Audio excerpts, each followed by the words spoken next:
In the book, you also talk about generating value in today's market and how important that is.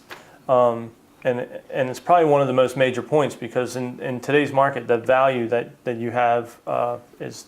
But tell us a little bit about that and what it is to generate value. Yeah, so value generation is key, and you're right, it is the most important. I mean, that's what causes someone to take out their wallet and say, I want what you've got. And I just think about my own my own situation. I use apps all the time on my computer, and occasionally I have a need that comes up. Like recently I wanted to do something where I wanted to be able to take notes on my iPad, my iPhone, and have it all sync and be able to access it from my desktop immediately. So I know kind of what it is I want. So I go search on the web, and I get about 7 apps that say that they'll do that, and I start trying them out one at a time. And the first one I open up, I can't figure out how to use.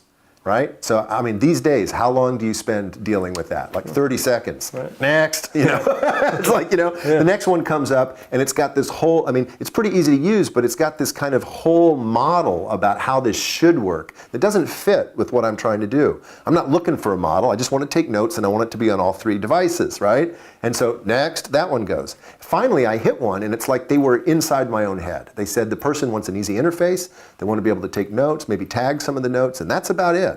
And so, boom, I purchased it. Now, there's somebody who understands what it is that I'm looking for.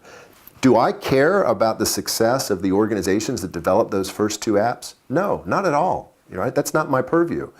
Do I even care about the third one? No. What do I care about? I care about what I'm trying to do. And that's what a good business person does, is that they get inside the customer's head and they ask the question, what's going to make value happen for this individual?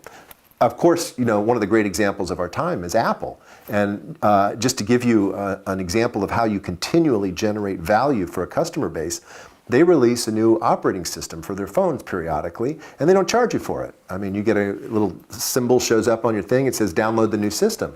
And fairly often there's new features with those new systems. They're not just fixes. Recently, like in the last year or so, it became very easy for my wife and I to keep a grocery list. Because of an upgrade, right? Well, that actually penetrates my life. 3 or 4 times a week, I'm using that list. And so she's off doing an appointment, and she says, we need milk, and she types it in there, and I go to the grocery store, and I'm not thinking we need milk. I pull up my list, and boom, there it is, so I pick it up.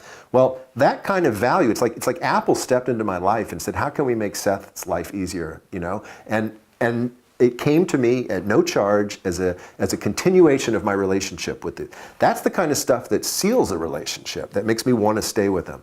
So I go through the book, I go through actual specific techniques for 3 different areas. There's 3 different kinds of value that you need to get good at generating. One is more value, the other is better value, and the third one is new value. And I actually give step-by-step instructions and guidelines for how to generate each one of those.